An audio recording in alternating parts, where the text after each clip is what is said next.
तामुलपुर जिल्ला खालसेनि पथारपारा गामिनि हाबा जाखानाय सासे आइजोआ गोमादों।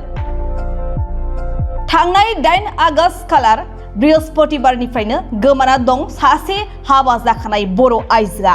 बे आइजोआ तामुलपुर जिल्ला नाग्रिजुलि ओनसोलनि खालसेनि पथारपारा गामिनि रायदाव बर'नि बिसि अन्जना बर'।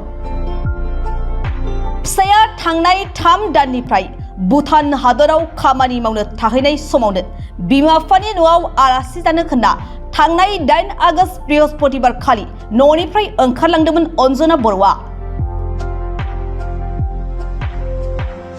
8 आगस्ट खालारनिफ्राय 10 आगस्ट खालारसिमहालागै फिसायजों जानबुंनि गेजेरजों सावरायलायगासिनो दंमोन।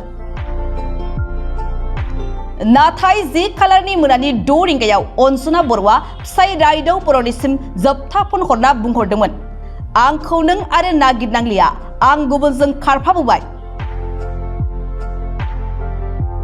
भुटान हादराव खामानि मावनो थाहैनाय रायदाव बर'आ न'सिम फैनानै दासिम गोमानाय बिसिखौ नागिरगासिनो दं।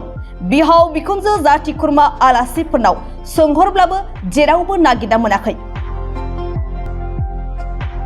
गोमानाय अन्जना बर'खौ फिसाय रायदाव बर' आरो न'खरनिफ्राबो न'सिम फैफिननो बड'सा खौरां बिजोंनि गेजेरजों खावलायदों आरो अन्जना बर'खौ सोरबा बहाब्ला नुबाय बायोब्ला 6004907933 बे जानबुं नम्बराव न'सिम खिन्थाहरनो खावलायदों।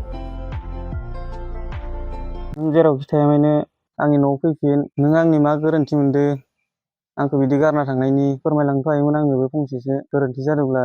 अन्जना नों थांदो, बहा दङ मिथिया, खिन्थु आलासिफोरनावबो सोंबाय, नोंखौबो मोनासै, रावबो मिथिया नों दा बहा दङ।